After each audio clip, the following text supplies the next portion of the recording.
कालच्या लेक्चरमध्ये आपण न्याय सिद्धांतावरती चर्चा करत होतो. ज्या मुलांना काल लेक्चर अटेंड करण्यामध्ये प्रॉब्लेम्स येत होते त्यांनी कालचं लेक्चर युट्यूबला जाऊन बघावं. युट्यूबला त्याची लिंक मी काल तुमच्या ग्रुपवरती, व्हॉट्सअप ग्रुपवरती मी शेअर केलेली आहे. ती एक वेळेस बघून घ्यावी, म्हणजे पुढचे लेक्चर तुम्हाला समजतील. काल आपण न्याय सिद्धांतावरती चर्चा करत होतो आणि न्याय सिद्धांतामध्ये आपण नेमकं समाजामध्ये कशा प्रकारची विषमता आहे याची चर्चा आपण केली होती. की ज्या काही बेसिक नीड्स आहेत, गरजा आहेत, त्याच्या बाबतीमधली जी काही विषमता आहे किंवा जी काही डिस्क्रिमिनेशन समाजामध्ये आहे त्याच्यावरती आपण काल थोड्या प्रमाणामध्ये चर्चा केली. त्याच्यामध्ये आपण लिंग, जात, वर्ण, वंश, अल्पसंख्याक समुदाय किंवा मेल आणि फिमेल यांच्यामध्ये असलेलं जे डिस्क्रिमिनेशन आहे त्या डिस्क्रिमिनेशन वरती काल आपण चर्चा केली होती. त्याचबरोबर न्यायाच्या ज्या परंपरा आहेत त्याच्यामध्ये आपण आयडियालिस्टिक आणि रिअलिस्टिक अशा दोन परंपरांवरती आपण चर्चा केली होती आणि त्याचे जे समर्थक आहेत आदर्शवादी परंपरेचे जे प्लेटो, रुसो आहेत त्या बाबतीमध्ये आपण चर्चा केली होती आणि वास्तववादी परंपरा काय आहे त्या बाबतीमध्ये चर्चा केली होती. नेमकं रिपब्लिक या ग्रंथामध्ये प्लेटोने त्याच्या विद्यार्थ्यासोबत जी काही न्यायाच्या स्वरूपावरती चर्चा केलेली आहे की न्याय म्हणजे नेमकं काय याचं विश्लेषण प्लेटो कशा पद्धतीनं करतो आहे याची चर्चा आपण करत असताना शिफाल्स, थ्रेसिमेकस आणि ग्लुकॉन या त्याच्या विद्यार्थ्यांनी जी काही उत्तरं प्लेटोला दिली होती त्याची चर्चा आपण काल केली. आणि प्लेटोने समाजामध्ये असलेली जे काही लोक आहेत त्या लोकांची विभागणी 3 वर्गामध्ये कशा पद्धतीने केली आणि त्यांची विभागणी करून समाजामध्ये न्याय कसा प्रस्थापित होऊ शकतो याची चर्चा आपण कालच्या लेक्चरमध्ये केली होती. त्याचबरोबर ग्रीक कालखंडामध्ये, मध्ययुगामध्ये आणि आजच्या आधुनिक कालखंडामध्ये ज्या काही ज्युडिशियरी आहे ती कोणाच्या बाजूने आहे आणि ती कशा पद्धतीने आहे याचीही चर्चा आपण कालच्या लेक्चरमध्ये केली होती. त्याचबरोबर जे काही स्पेशल जस्टिस आहे त्याचं उदाहरण देत असताना आपण शाहू महाराजांचं एक उदाहरण घेतलं होतं आणि त्याचीही चर्चा आपण काल केली होती. त्याचबरोबर हा जो जनरल जस्टिस आहे आणि स्पेशल जस्टिस आहे याची चर्चा आपण काल केली होती आणि आपण न्यायाचे जे काही प्रकार आहेत त्याच्याकडे आपण आलो होतो आणि त्याच्यामध्ये आपण प्रक्रियात्मक न्याय ज्याला प्रोसिजरल जस्टिस असं म्हटलं होतं, ग्लोबल जस्टिस ज्याला आपण जागतिक न्याय असं म्हटलं होतं आणि डिस्ट्रीब्युटिव्ह जस्टिस ज्याला आपण वितरणात्मक न्याय असं म्हटलं होतं आणि सोशल जस्टिस ज्याला आपण आज सामाजिक न्याय असं म्हणतो याची चर्चा आपण कालच्या लेक्चरमध्ये केली होती. आणि त्याचे जे समर्थक आहेत, हर्बर्ट स्पेन्सर असतील, रॉबर्ट नॉझिक असतील, मिल्टन असतील, जॉन रॉल्स असतील किंवा डिस्ट्रीब्युटिव्ह जस्टिस मध्ये अरिस्टॉटल असतील, सोशल जस्टिस मध्ये मार्टिन लुथर किंग, नेल्सन मंडेला, हे सगळी नावं आपण काल ऐकली होती आणि त्याचे समर्थक आहेत म्हणून आपण असा दावा देखील कालच्या लेक्चरमध्ये केला होता. आपण आलो होतो ते म्हणजे प्रोसिजरल जस्टिसच्या या भागाकडे ज्याच्यामध्ये रिलिजन, जेंडर, कास्ट, रेस आणि कलर या गोष्टीवरती आपण चर्चा करत होतो. आपण जेव्हा या प्रक्रियात्मक न्यायाची चर्चा करतो तेव्हा आपल्याला हे लक्षात आलं पाहिजे की रिलिजनच्या बाबतीमध्ये, धर्माच्या बाबतीमध्ये आपण कुठल्याच धर्माला समान नाही, तर थोड्याफार प्रमाणामध्ये प्रत्येक धर्मामधल्या त्रुटी आपण काढतो आणि आपला जो धर्म आहे तो धर्म किती श्रेष्ठ आहे हे नेहमी सांगण्याचा प्रयत्न करत असतो. म्हणून रिलिजनच्या बाबतीमध्ये जे काही इक्वॅलिटी पाहिजे ती इक्वॅलिटी आपल्याला पाहायला मिळत नाही. त्याच पद्धतीनं जेंडरच्या बाबतीमध्येही मेल फिमेल मध्ये आपल्याला इक्वॅलिटी पाहायला मिळत नाही. कास्टच्या बाबतीमध्येही आपल्याला इक्वॅलिटी पाहायला मिळत नाही. रेसच्या बाबतीमध्येही आपल्याला इक्वॅलिटी पाहायला मिळत नाही आणि कलरच्या बाबतीमध्ये आपल्याला इक्वॅलिटी पाहायला मिळत नाही किंवा आपण ही इक्वॅलिटी मान्य करायलाच तयार होत नाही. म्हणजे काय आहे तर रिलिजन, जेव्हा आपण धर्म हा जेव्हा प्रकार बघतो त्यावेळेस आपल्याला धर्मामध्ये वेगवेगळ्या प्रथा, परंपरा किंवा जे काही त्याची जी काही रचना आहे किंवा त्याची जी काही वैशिष्ट्ये आहेत त्या वैशिष्ट्याचा अभ्यास करत असताना आपल्याला आपण बघतो की याच्यामध्ये कुठेच आपल्याला एक वाक्यता असलेली आढळून येत नाही. आणि म्हणून एक वाक्यता आढळून येत नाही म्हणून आपल्याला त्याच्यामध्ये काय होतं तर त्याच्यामध्ये कसल्याही प्रकारची इक्वॅलिटी आपल्याला दिसत नाही. जेंडरच्या बाबतीमध्ये आपण सुरुवातीलाच बघितलं की मेल आणि फिमेल मध्ये आपण कशा पद्धतीचं डिस्क्रिमिनेशन मान्य करतो, भेदभाव मान्य करतो आणि मग तो आपल्या समाजामध्ये प्रत्येक पावला पावलाला आपल्याला पाहायला मिळतो. कास्टच्या बाबतीमध्ये देखील भयानक मोठ्या प्रमाणामध्ये जी काही इनइक्वॅलिटी आहे ती इनइक्वॅलिटी आपल्याला पाहायला मिळते. इतकंच नाही तर त्यांच्यामध्ये असलेलं जे काही डिस्क्रिमिनेशन आहे, तर ती डिस्क्रिमिनेशन तर मोठ्या प्रमाणामध्ये आपल्याला पाहायला मिळतंच. आणि रेस आणि कलरच्या बाबतीमध्ये आपण बघतो की पाश्चात्य देशामध्ये जे काही लोक आहेत त्यांच्यामध्ये मोठ्या प्रमाणामध्ये आजही मोठे वाद असलेले आपल्याला पाहायला मिळतात. आणि म्हणून आपल्याला पाहायला मिळतं की मागे अमेरिकेमध्ये काही घडलेल्या घटना जर आपण बघितल्या तर या कलरच्या बाबतीमध्ये आणि रेसच्या बाबतीमध्ये आपल्याला पाहायला मिळतात. आणि त्याच्यामुळे काय होतं तर समाजामध्ये जे काही इक्वॅलिटी प्रस्थापित व्हायला पाहिजे ती इक्वॅलिटी प्रस्थापित होत नाही. आणि मग प्रोसिजरल जस्टिसच्या बाबतीमध्ये जे काही हर्बर्ट स्पेन्सर असतील, रॉबर्ट नॉझिक असतील किंवा मिल्टन असतील, तर यांनी काय म्हटलेलं आहे हे देखील बघणं गरजेचं आहे. आता बघा, ह्या सगळ्या गोष्टी आपल्या समाजामध्ये आहेत ज्याच्यामुळे आपल्या समाजामध्ये इक्वॅलिटी असलेली आपल्याला पाहायला मिळत नाही. म्हणजे धर्मामुळे असेल, लिंगामुळे असेल, जातीमुळे असेल, वंशामुळे असेल किंवा रंगामुळे असेल, वर्णामुळे असेल. तर याच्यामुळे काय होतं तर समाजामध्ये आपल्याला एक प्रकारची इक्वॅलिटी आहे हे आपण मान्यच करत नाही किंवा याच्यामध्ये आपल्याला हे पाहायला मिळतं की या सगळ्या गोष्टीमुळं आपली जी काही इक्वॅलिटी आहे ती इक्वॅलिटी कुठेतरी लोप पावते आहे असं आपल्याला पाहायला मिळतं. आणि मग याला जर तुम्हाला इक्वॅलिटीवरती आणायचं असेल तर मग कुठल्या गोष्टी आवश्यक आहेत याचे देखील हे देखील पाहणं गरजेचं आहे. आणि म्हणून प्रोसिजरल जस्टिसच्या बाबतीमध्ये जेव्हा आपण पाहतो तेव्हा आपल्याला हे पाहायला मिळतं की या सगळ्यांचं म्हणणं असं आहे की रिलिजन ही हा आपल्या इक्वल आहे. म्हणजे प्रत्येक धर्म हा एकमेकांच्या समान आहे. म्हणजे प्रत्येक धर्म हा मानवतावादीच आहे असं समजून घेण्याची एक पद्धत आपल्याकडे आली पाहिजे. आणि मग त्याला हर्बर्ट स्पेन्सर आणि रॉबर्ट नॉझिक यांनी काय म्हटलेलं तर त्याला अंडरस्टँडिंग असं म्हटलेलं आहे. अंडरस्टँडिंग पॉवर असं म्हटलेलं आहे. आणि ते म्हणतायत की जोपर्यंत आपण असं समजून घेणार नाही तोपर्यंत इथे इक्वॅलिटी प्रस्थापित होणार नाही. हीच गोष्ट कुठे आहे? जेंडरच्या बाबतीमध्ये देखील आहे. बघा, अंडरस्टँडिंग कुठल्या कुठल्या गोष्टीमध्ये पाहिजे? रिलिजन हा सगळ्याच धर्माचा, म्हणजे सगळेच धर्म हे काय आहेत? मानवतावादी आहेत. सगळेच धर्म हे चांगले आहेत.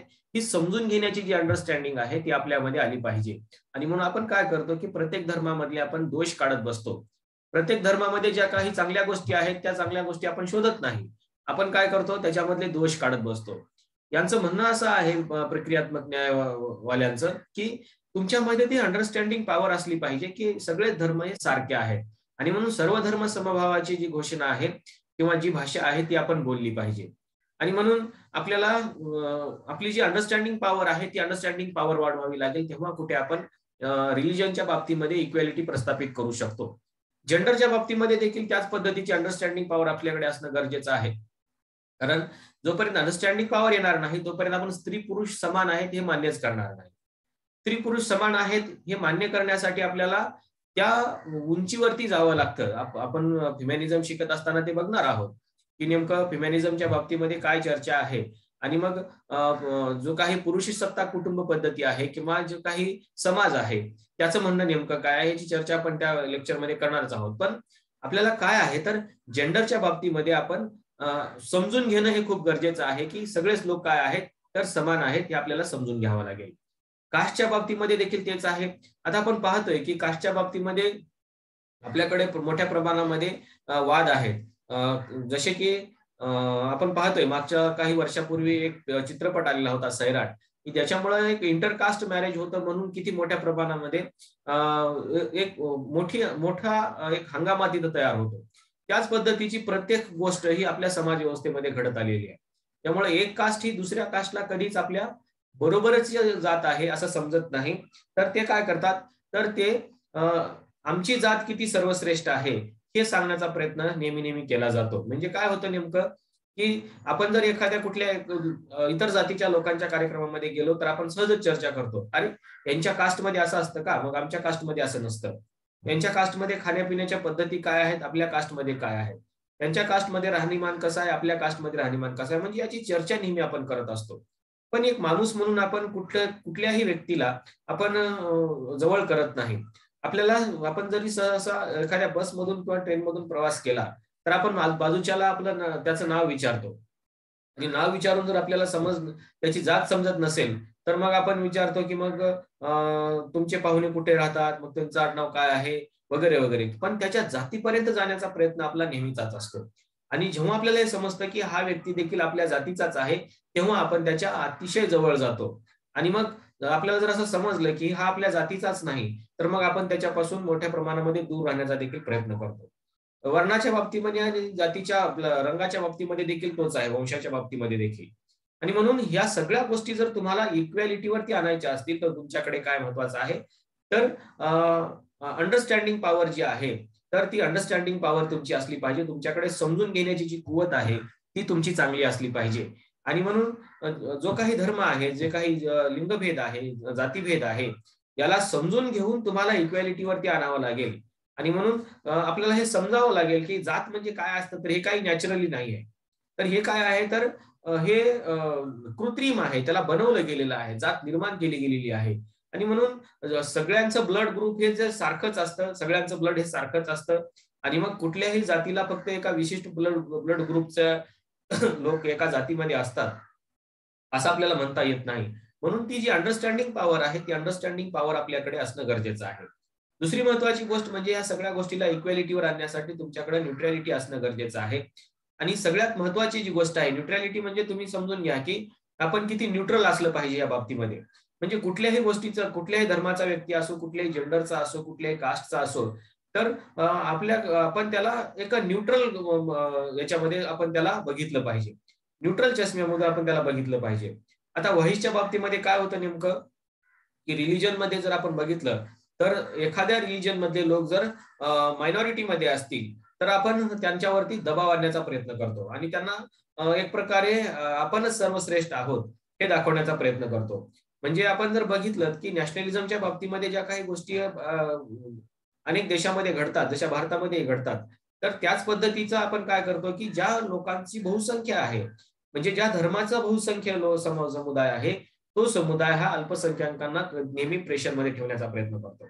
आणि मग त्यांचा जो आवाज आहे, तो आवाज दाबण्याचा प्रयत्न करतो.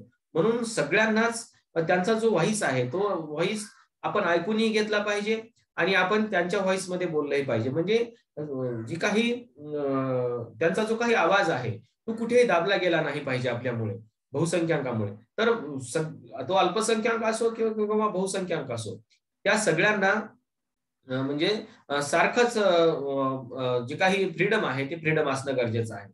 रिस्पेक्ट देखील आपण त्याच पद्धतीमध्ये त्याचा विचार केला पाहिजे, की कुठल्याही रिलिजनचा असो, कुठल्याही जेंडरचा असो, कुठल्याही कास्टचा असो, प्रत्येक व्यक्तीला रिस्पेक्ट दिला पाहिजे.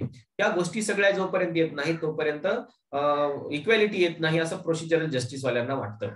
आणि म्हणून समाजामध्ये, म्हणून त्यांनी असे विभाग केलेले आहेत की समाजामध्ये जी काही इनइक्वॅलिटी आहे ती कशामुळे आहे, तर त्याचा भाग सांगत असताना त्यांनी रिलिजन, जेंडर, कास्ट, रेस आणि कलर असं सांगितलेलं आहे. तर ह्याला इक्वॅलिटीवर आणायचं असेल तर तुम्हाला काय करायला पाहिजे, तर माणसाकडे कुठल्या गोष्टी असल्या पाहिजे किंवा समुदायाकडे कुठल्या गोष्टी असल्या पाहिजे हे सांगण्याचा प्रयत्न त्यांनी केलेला आहे. त्यांनी सांगितलेलं आहे की या सगळ्या गोष्टींना जर तुम्हाला इक्वॅलिटीवरती आणायचं असेल, तर तुमच्याकडे काय असणं गरजेचं आहे, एकतर अंडरस्टँडिंग असणं गरजेचं आहे, तुम्ही न्यूट्रल असणं गरजेचं आहे, प्रत्येकाला इक्वल व्हॉइस जो आहे तो प्रत्येकाला सारखा दिला गेला पाहिजे आणि प्रत्येकाला सारखी रिस्पेक्ट दिली पाहिजे. आणि म्हणून या सगळ्या ज्या गोष्टी आहेत, या सगळ्या गोष्टी जोपर्यंत आपण आपल्या समुदायामध्ये आत्मसात करणार नाही, तोपर्यंत आपल्यामध्ये इक्वॅलिटी प्रस्थापित होत नाही, असं प्रोसिजरल जस्टिस वाल्यांना वाटतं. आपण थोडक्यात चर्चा करणार आहोत, कारण आपण जास्त डिटेलमध्ये याच्यामध्ये जाणार नाही. दुसरी महत्वाची गोष्ट म्हणजे आपण बघितलं होतं की दुसरा जो भाग होता, तो होता ग्लोबल जस्टिसचा. आता ग्लोबल जस्टिस मध्ये आपण बघतोय की डेव्हलपिंग कंट्रीज आणि डेव्हलप्ड कंट्रीज असे दोन भाग आपण जागतिक स्तरावरती केलेले आहेत, ज्याला आपण विकसित राष्ट्र आणि विकसनशील राष्ट्र असं म्हणतो. आता जेव्हा विकसित राष्ट्रांचा विकास करतो, त्यावेळेस आपल्याला जे राष्ट्र दिसतात, ज्याच्यामध्ये आपण बघतोय की अमेरिका असेल, युरोप मधले काही देश असतील. पण डेव्हलप्ड ज्या कंट्री आहेत त्या कुठे आहेत, तर आपल्या एशियामध्ये सगळ्यात जास्त आहेत. एशिया असेल किंवा आफ्रिका असेल, तर या खंडामध्ये सगळ्यात जास्त आपल्याला या विकसनशील राष्ट्र असलेले आपल्याला पाहायला मिळतात. मग या विकसनशील राष्ट्रांना जर आपल्याला विकसित करायचं असेल आणि जागतिक स्तरावर जर सगळ्या राष्ट्रांना समान व्हायचं असेल, तर विकसित राष्ट्रांनी विकसनशील राष्ट्रांकडे कुठेतरी जस्टिसच्या दृष्टिकोनातून बघितलं पाहिजे, असं जॉन रॉल्स आणि थॉमस पोगे यांना वाटतं. आणि म्हणून त्यांनी ग्लोबल जस्टिस मांडत असताना डेव्हलपिंग कंट्री ज्या आहेत, त्या कंट्रींनी डेव्हलप्ड जे काही कंट्रीज आहेत, त्या कंट्रींच्या विकासासाठी काही ना काही प्रयत्न केले पाहिजेत, याचा प्रयत्न ते सांगतात. आणि म्हणून आपण जेव्हा बघतो की याच्यासाठी जे काही लिडिंग रोल मध्ये जे काही ऑर्गनायझेशन्स आहेत, त्याच्यामध्ये आहे युनायटेड नेशन ऑर्गनायझेशन आहे, वर्ल्ड हेल्थ ऑर्गनायझेशन आहे, इंटरनॅशनल मॉनिटरी फंड आहे. तर ह्या जे काही मोठ्या संघटना आहेत किंवा जे काही जागतिक स्तरावरच्या या संघटना आहेत, तर त्या संघटना काय करतात, तर डेव्हलपिंग कंट्री मधून काहीतरी घेऊन डेव्हलप्ड कंट्रीला देण्याचा प्रयत्न त्या करतात. आणि म्हणून आपण बघतोय की आपण USA असेल, कॅनडा असेल, सिंगापूर असेल, डेन्मार्क असतील, स्वित्झर्लंड असेल, हे जे काही डेव्हलपिंग कंट्रीज आहेत, हे कंट्रीज नेहमी जे काही डेव्हलप्ड कंट्रीज आहेत, म्हणजे आपण बघतो इंडिया आहे, चायना आहे, इराक आहे, पाकिस्तान आहे, अफगाणिस्तान आहे, तर अशा देशांना काही ना काही मदत देण्याचा ते प्रयत्न करतात आणि यांचा देखील विकास करण्याचा प्रयत्न करतात. बघा, जस्टिस ही गोष्ट काय आहे, तर जस्टिस ही गोष्ट आपल्याला एक प्रकारे विकासाकडे घेऊन देखील एका समुदायाला विकासाकडे घेऊन जाणारी देखील आहे.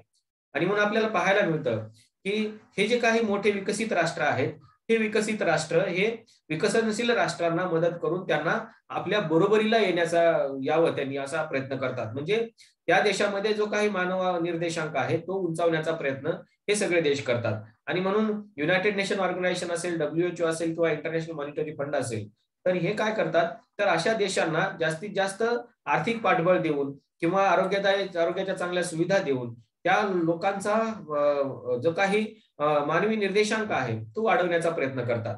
आणि म्हणून या सगळ्या प्रक्रियेला जॉन रॉल्स आणि थॉमस पोगे यांनी काय म्हटलेलं आहे, तर याला त्यांनी ग्लोबल जस्टिस असं म्हटलेलं आहे. म्हणजे आपण इंग्लंड असेल, USA असेल, तर याच्याकडून आपण काही ना काही प्रमाणामध्ये मदत घेतो आणि आपल्या देशामध्ये आरोग्याच्या सुविधा असतील किंवा एज्युकेशन असेल किंवा इतर काही गोष्टी असतील ज्या महत्वाच्या आहेत, त्या आपल्याकडे विकसित करण्याचा प्रयत्न करतो. आणि म्हणून या सगळ्या प्रक्रियेला जॉन रॉल्स आणि थॉमस पोगे यांनी काय म्हटलेलं आहे, तर त्यांनी याला ग्लोबल जस्टिस असं म्हटलेलं आहे. आणि म्हणून आपण जेव्हा जेव्हा भारताला वेगवेगळ्या किंवा पाकिस्तानला, इराकला जेव्हा जेव्हा मदत येते, त्यावेळेस आपण हे बघितलं पाहिजे की हा एक ग्लोबल जस्टिसचा भाग आहे. हे काही म्हणजे त्याच्या पाठीमागे काहीतरी पॉलिटिक्स असतं, हे पॉलिटिक्स तर आपण शोधतोच, पण आपण हे देखील बघितलं पाहिजे की याच्या पाठीमागे काही ना काही एक न्यायाची प्रक्रिया आहे, ज्याला या लोकांनी ग्लोबल जस्टिस असं म्हटलेलं आहे. तर हा झाला त्याचा जस्टिसचा दुसरा प्रकार.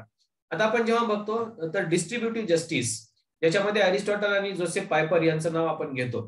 तर मग याच्यामध्ये काय आहे नेमकं, तर याच्यामध्ये एक 4 प्रिन्सिपल्स त्यांनी महत्वाची दिलेली आहेत. एक म्हणजे इक्वॅलिटी आहे, दुसरं म्हणजे प्रिन्सिपल्स ऑफ इनइक्वॅलिटी, पण त्याच्यामध्ये एक पॉझिटिव्ह वे म्हणून त्यांनी ओपन टू ऑल असं म्हटलेलं आहे.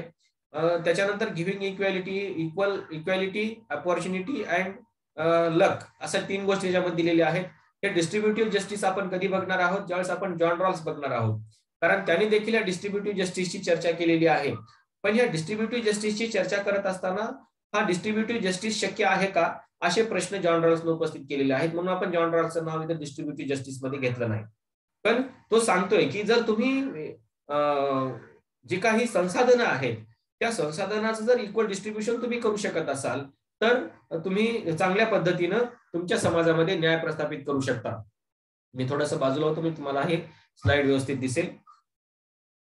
बघा काय सांगितलेलं आहे, इक्वॅलिटीच्या बाबतीमध्ये इक्वल डिस्ट्रीब्युशन ऑफ रिसोर्सेस, संसाधनाचं जे काही डिस्ट्रीब्युशन आहे ते इक्वल झालं पाहिजे. दुसरी महत्वाची गोष्ट म्हणजे ओपन टू ऑल असलं पाहिजे. तिसरी महत्वाची गोष्ट म्हणजे अपॉर्च्युनिटी आणि लक, या 2 गोष्टी महत्वाच्या आहेत.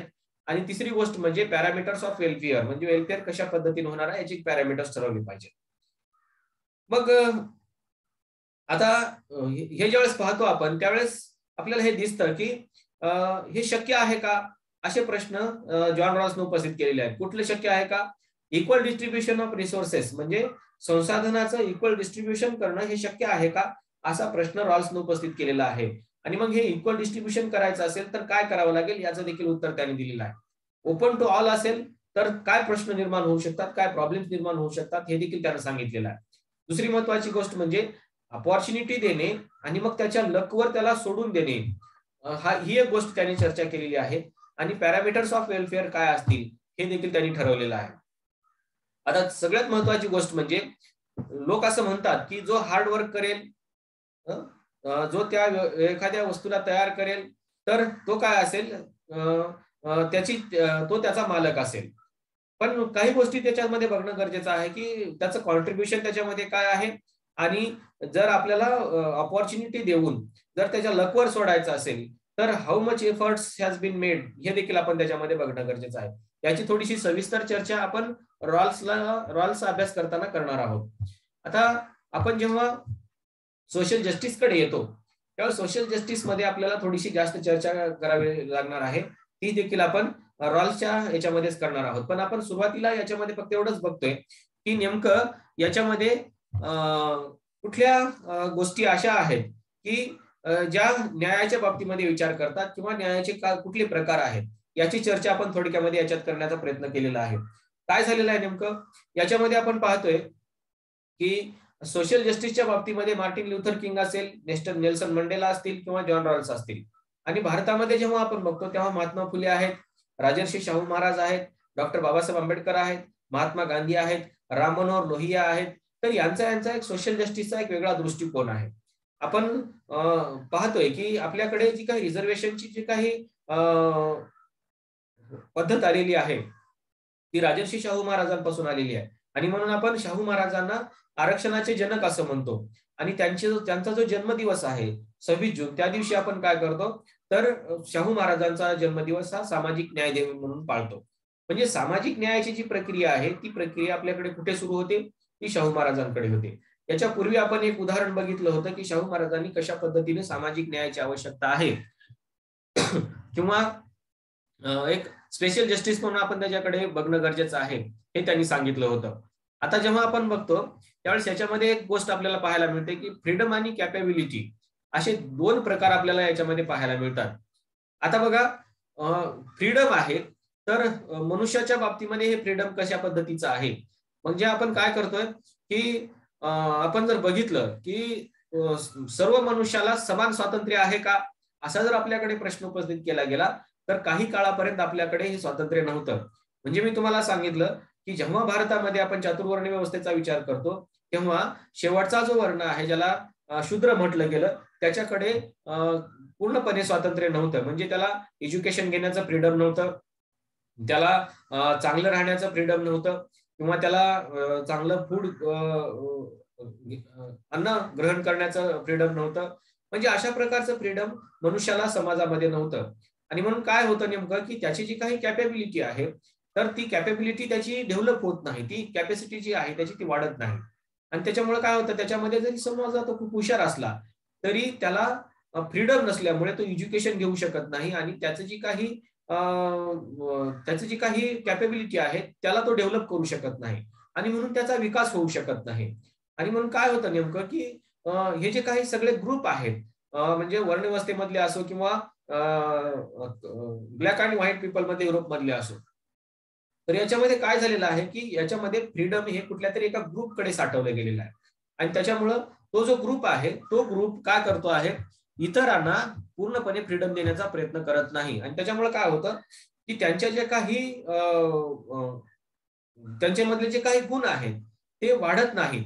आणि मग त्यांच्या ज्या काही क्षमता आहेत प्रत्येक काम करण्यात समजा एखाद्या म्हणजे एज्युकेशन घेण्याची क्षमता असेल तर तो एज्युकेशन घेऊ शकत नाही कारण त्याला तो ग्रुप एज्युकेशन घेऊ देत नाही. दुसरी महत्वाची गोष्ट म्हणजे तो जर एखादा चांगला व्यवसाय करून पुढे जाण्याचा प्रयत्न करत असेल तर त्याला तशा प्रकारचं फ्रीडम दिलं जात नाही कारण ती व्यवस्था कोणाकडे आहे तर ती वैश्यांकडे आहे. म्हणजे असे काही ग्रुप आहेत समुदायामध्ये की ते समुदाय दुसऱ्या एखाद्या समुदायाला त्याच्या ज्या क्षमता आहेत त्या क्षमतांचा विकास करू देत नाहीत. आणि म्हणून काय होतं नेमकं की नैसर्गिकरित्या सर्व माणसे काय आहेत जन्मापासून समान आणि स्वतंत्र आहेत असं म्हटलं जातं. पण आपण जेव्हा समाज व्यवस्थेमध्ये बघतो तेव्हा आपल्याला तशा पद्धतीची जी काही रचना आहे ती रचना आपल्याला पाहायला मिळत नाही. आणि मग नेमकं काय होतं तर कुठल्या तरी एका ग्रुपचं जे काही डेव्हलपमेंट आहे ती डेव्हलपमेंट कुठे ना कुठे थांबवली जाते. आणि म्हणून काय होतं नेमकं तर त्याला पूर्णपणे सगळ्यांना जे काही इक्वल फ्रीडमच्या गोष्टी करतो तर इक्वल फ्रीडम म्हणजे लिबर्टी आपण त्याला देण्याचा दिली गेली पाहिजे. जोपर्यंत त्याला सगळ्याच गोष्टीचं स्वातंत्र्य मिळत नाही तोपर्यंत तो त्याच्या क्षमतांचा विकास करू शकत नाही. म्हणजे त्याला जर एज्युकेशनचं स्वातंत्र्य दिलं नाही तर त्याच्या ज्या क्षमता आहेत त्या क्षमतामध्ये तो वाढ करू शकत नाही. आणि त्याला जर समजा एज्युकेशन चांगलं घेऊ दिलं नाही तर तो म्हणजे चांगल्या पदावरती जाऊ शकणार नाही, त्याची डेव्हलपमेंट होऊ शकणार नाही. म्हणजे असे जे प्रॉब्लेम्स निर्माण होतात ते काय होतात, तर कुठल्या ना कुठल्या एका ग्रुपला मागे ठेवण्याचा प्रयत्न करतात. आणि म्हणून सोशल जस्टिसच्या बाबतीमध्ये विचार करत असताना शाहू महाराजांनी हाच विचार केला होता, की ज्या लोकांना आतापर्यंत हे फ्रीडम मिळालेलं नाही, ते फ्रीडम आपण त्यांना दिलं पाहिजे.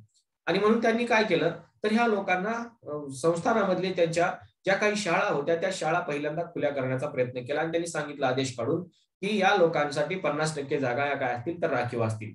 कारण त्याच्याशिवाय त्यांच्यासाठी स्पेशल म्हणजे आपण जेव्हा ते घोड्याचं उदाहरण बघितलं, की त्यांच्यासाठी तुम्हाला काहीतरी स्पेशल राखून ठेवावं लागेल. आता आपण जेव्हा याच्यामध्ये हँडिकॅप लोकांचा विचार करतो, त्याला आपण दिव्यांग असं म्हणतोय आता. पण या हँडिकॅप लोकांमध्ये लोकांची स्पर्धा जर एखाद्या तगड्या म्हणजे सशक्त लोकांसोबत केली तर ती शक्य आहे का? तर ती शक्य नाही. त्याच्यामुळं हँडिकॅप लोकांसाठी तुम्हाला काहीतरी विशेष तरतूद करावी लागेल. म्हणजे समजा एखाद्याच्या एखादं काम असेल, तर त्याच्यामध्ये हँडिकॅप लोकांना थोडीफार सवलत तुम्हाला द्यावी लागेल. म्हणजे तुम्ही जर असं म्हणत असाल, की एखादा सशक्त व्यक्ती, हा हँडिकॅप व्यक्ती त्या दोघांची समान स्पर्धा लावायची आणि त्या दोघांना सांगायचं, की ही स्पर्धा तुम्हाला दोघांना जिंकायची आहे. हे शक्य आहे का? तर हे शक्य नाही. त्याच्यामुळे काय होतं नेमकं, तर हँडिकॅप व्यक्तीला आपण न्याय देऊ शकत नाही आणि म्हणून हँडिकॅप व्यक्तीचा जो विकास होणं गरजेचं आहे तो होणार नाही. आणि त्याच्यामुळे हँडिकॅपची स्पर्धा ही हँडिकॅप सोबत असणं ठीक आहे. पण हँडिकॅपची स्पर्धा ही एखाद्या सशक्त व्यक्तीसोबत करणं ही चुकीची गोष्ट आहे. त्याच्यामुळे शाहू महाराज असं म्हणतात, की या लोकांसाठी तुम्हाला काही ना काहीतरी जो काही कोटा आहे तो राखीव ठेवावा लागणार आहे. तेव्हाच कुठे समाजामध्ये न्याय व्यवस्था प्रस्थापित होऊ शकते. हीच गोष्ट महात्मा फुलेंनी सांगितली, हीच गोष्ट डॉक्टर बाबासाहेब आंबेडकरांनी सांगितली, नेल्सन मंडेलांनी सांगितली, मार्टिन लुथर किंग यांनी सांगितली आणि त्यांनी सांगितलं, की अशा प्रकारची जी व्यवस्था आहे, ज्या व्यवस्थेमध्ये कुठल्या तरी एका समुदायाला न्याय मिळू दिला गेला नाही, अशा समुदायासाठी तुम्हाला स्पेशल काहीतरी तरतुदी कराव्या लागतील. आणि मग आपण बघतोय, की ही तरतूद फक्त भारतामध्येच आहे अशातला भाग नाही. आपल्याला असं दिसतं, की रिझर्वेशन शाहू महाराजांनी दिलं ते फक्त भारतापुरतं मर्यादित आहे किंवा भारतातच रिझर्वेशन आहे. अनेक लोकांचा प्रश्न असाही असतो, की रिझर्वेशन ही व्यवस्था कुठे आहे, तर फक्त भारतामध्येच आहे. तर असं नाही आहे. आपण जेव्हा बघतो त्यावेळेस जपानमध्ये बुरकू आणि नॉन बुरकू समुदाय आहेत. तर यातला जो काही बुरकू समुदाय आहे तो अल्पसंख्याक समुदाय आहे. तर त्याच्यासाठी देखील अशा पद्धतीचा एक स्पेशल कोटा तिथं राखीव ठेवण्यात आलेला आहे आणि प्रत्येक विद्यापीठामध्ये किंवा नोकरीच्या क्षेत्रामध्ये त्या बुरकू समुदायातल्या लोकांना नोकरीच्या किंवा शिक्षणाची व्यवस्था करण्यात आलेली आहे. जपानमध्येच नाही तर कॅनडामध्ये देखील इन्यूट नावाचा एक समुदाय आहे. तिथे देखील अशा पद्धतीच्या जी तरतुदी आहेत तशा पद्धतीच्या तरतुदी तिथं करण्यात आलेल्या आहेत. म्हणजे आपण जेव्हा बघतो तर युरोपमध्ये हंगेरी सारखं स्टेट आहे आणि तिथं जिप्सी नावाच्या जे आदिवासी समुदाय आहेत तर त्यांच्यासाठी देखील एक स्पेशल कोटा तिथं राखीव ठेवण्यात आलेला आहे. तुम्ही जर साऊथ आफ्रिकेमध्ये गेलात तर तिथं देखील तुम्हाला अशी तरतूद पाहायला मिळते. म्हणजे जगभरामध्ये ही तरतूद आहे. असं नाही की फक्त भारतामध्ये सोशल जस्टिस मांडला गेला आणि भारतामध्येच फक्त रिझर्वेशन आणलं गेलं. तसं नाही. तर अमेरिका असेल, युरोप असेल, जपान असेल, कॅनडा असेल, साऊथ आफ्रिका असेल, तर या सगळ्याच देशामध्ये अशा पद्धतीच्या सोशल जस्टिसच्या ज्या काही तरतुदी आहेत त्या तरतुदी करण्यात आलेल्या आहेत.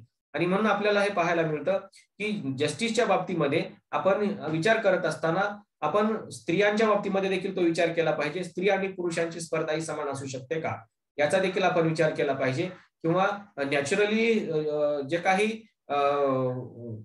ज्यांच्याकडे त्यांना आपण काय म्हणतो नेमकं, की रिसोर्सेस कमी आहेत किंवा ज्यांच्याकडे त्यांच्या क्षमतांचा विकासच होऊ दिला गेला नाही, तर अशा लोकांसाठी तुम्हाला काय करावं लागेल, तर अशा लोकांसाठी तुम्हाला एक वेगळ्या पद्धतीची तरतूद करावी लागणार आहे. आणि त्याच्यामुळं सोशल जस्टिसचा जो भाग आहे हा सोशल जस्टिसचा भाग नंतरच्या कालखंडामध्ये आपल्याला पुढे आणलेला पाहायला मिळतो. आणि म्हणून आपण सुरुवातीला देखील आपण शाहू महाराजांचं उदाहरण बघितलं आपण. त्याच्यानंतर आपण जागतिक स्तरावरची उदाहरणं देखील आपण सर्च करू शकतो, जे मी तुम्हाला सांगितले की बुरकू समुदाय आहे, नॉन बुरकू समुदाय आहे, इन्यूट समुदाय आहे, जिप्सी समुदाय आहे.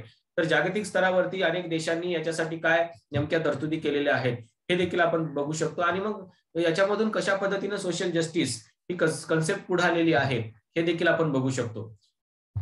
आपण जेव्हा बघतो की नेमकं हे सोशल जस्टिस जे आहे तर याचे नेमकं कॅरेक्टरिस्टिक्स काय आहे, तर हेच फक्त एवढंच सांगतं की प्रोटेक्शन ऑफ फ्रीडम म्हणजे स्वातंत्र्याचं जे काही प्रोटेक्शन आहे ते प्रोटेक्शन करण्यासाठी तुम्हाला ह्या जस्टिसकडे बघावं लागतं. इंडिव्हिज्युअल डेव्हलपमेंट असेल किंवा सोशल वेलफेअर असेल तर त्याच्यामध्ये देखील तुम्हाला ही जस्टिस नावाची जी संकल्पना आहे ही संकल्पना तुम्हाला तपासता येऊ शकते किंवा त्याचे जे काही वैशिष्ट्य आहे ते आपल्याला बघता येऊ शकतं. Equality and fairness before the law म्हणजे कायद्याच्या पूर्व ज्याला आपण म्हणतो तर त्याचा आपण समता आणि फेअरनेस ज्याला आपण म्हणतो तर त्या गोष्टी देखील आपल्याला या सोशल जस्टिस मध्ये पाहायला मिळतात. दुसरी महत्वाची गोष्ट म्हणजे आपण जेव्हा ग्लोबल जस्टिस बघितला तेव्हा देखील आपल्याला ही गोष्ट लक्षात आली की providing basic needs of the individual म्हणजे प्रत्येक व्यक्तीला आपण ज्याच्या जे काही मूलभूत गरजा आहेत त्या गरजा त्याच्यापर्यंत पोहोचवण्याचा प्रयत्न केला पाहिजे. दुसरी महत्वाची गोष्ट म्हणजे कोऑपरेट विथ डिप्राइव्ड क्लास म्हणजे जो काही डिप्राइव्ड क्लास आहे तर त्याला सहकार्य करण्याची भावना म्हणून देखील आपण सोशल जस्टिस कडे बघतो. आणखी महत्वाची गोष्ट म्हणजे जस्टिस काय आहे तर justice is the base of truth ज्याला आपण म्हणतो आणि रिस्पेक्ट फॉर नॅचरल ॲबिलिटीज म्हणजे नैसर्गिक क्षमता ज्या आहेत त्याचा आपण रिस्पेक्ट देखील केला पाहिजे. म्हणजे हे जे काही कॅरेक्टरिस्टिक्स आहेत ते कॅरेक्टरिस्टिक्स आपल्याला या जस्टिस मध्ये पाहायला मिळतात. आपण सुरुवातीपासून जेव्हा बघतो कुठून जेव्हा आपण विचार केला होता की जी काही प्रक्रियात्मक न्याय आहे तर हा प्रक्रियात्मक न्याय जेव्हा आपण बघतो तेव्हा देखील आपण त्या गोष्टींचा बघितल्या होत्या की प्रोसिजरल जस्टिस आहे, त्याच्यानंतर ग्लोबल जस्टिस आहे, त्याच्यानंतर डिस्ट्रीब्युटिव्ह जस्टिस आहे आणि सोशल जस्टिस आहे. तर या सगळ्याच जे काही जस्टिस नावाची जिथे संकल्पना येते तिथं आपल्याला काय पाहायला मिळतं तर हे सगळे कॅरेक्टरिस्टिक्स जे आहेत ते आपल्याला पाहायला मिळतात आणि हे कॅरेक्टरिस्टिक्स जोपर्यंत आपल्या समाज व्यवस्थेमध्ये येणार नाहीत तोपर्यंत हा समाज इक्वॅलिटीवरती येणार नाही. आणि म्हणून आपल्याला या समुदायाला किंवा या समाजाला इक्वॅलिटीवरती आणायचं असेल मग ती कुठल्याही प्रकारची इक्वॅलिटी असो त्या इक्वॅलिटीवरती आणायचं असेल तर तुम्हाला अशा पद्धतीच्या जस्टिस मधूनच जावं लागेल. आणि म्हणून हे जे काही जस्टिसच्या संकल्पना आहेत या संकल्पना आज देखील मोठ्या प्रमाणामध्ये चर्चेला असलेल्या आपल्याला पाहायला मिळतात. सगळ्यात महत्वाची गोष्ट म्हणजे आजपर्यंत जेवढे काही विचारवंत झालेले आहेत तर ह्या सगळ्याच विचारवंतांनी जवळपास तर हे जे काही सगळे विचारवंत आहेत या विचारवंतांनी ही जस्टिस जी संकल्पना आहे ही संकल्पना मांडण्याचा प्रयत्न केलेला आपल्याला पाहायला मिळतो. आणि म्हणून आपण हे बघितलं पाहिजे की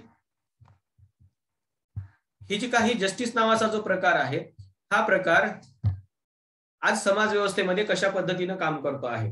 आपल्याला हे दिसतं की अशा पद्धतीची रचना आपल्या समाजामध्ये आहे आणि म्हणून याच्यावरती काही लोकांच्या टीका देखील आपल्याला पाहायला मिळतात की कशासाठी हे सगळं करायचं आहे किंवा अशा पद्धतीचं स्पेशल जस्टिस देण्याची काही गरज आहे का. तर शाहू महाराजांचं उत्तर त्याला असं होतं की जोपर्यंत तुम्ही या डिप्राइव्ड क्लास जो आहे किंवा जो वंचित समुदाय आहे त्याच्या डेव्हलपमेंटचा विचार करणार नाही तोपर्यंत तुम्हाला एक कल्याणकारी राज्यव्यवस्था ज्याला आपण म्हणतो ती राज्यव्यवस्था निर्माण करता येणार नाही. आणि म्हणून याच्यामध्ये आपण एक गोष्ट बघितलेली आहे की सोशल वेलफेअर ज्याला आपण म्हणतो ते सोशल वेलफेअर जोपर्यंत होणार नाही तोपर्यंत वेलफेअर स्टेट देखील निर्माण होणार नाही. आणि म्हणून सोशल वेलफेअरच्या बाबतीमध्ये आपण जेव्हा बघतो त्यावेळेस आपल्या समोर महात्मा फुलेंचं नाव असेल, राजर्षी शाहू महाराजांचं नाव असेल, डॉक्टर बाबासाहेब आंबेडकरांचं नाव असेल हे आपल्या पटकन समोर येतं.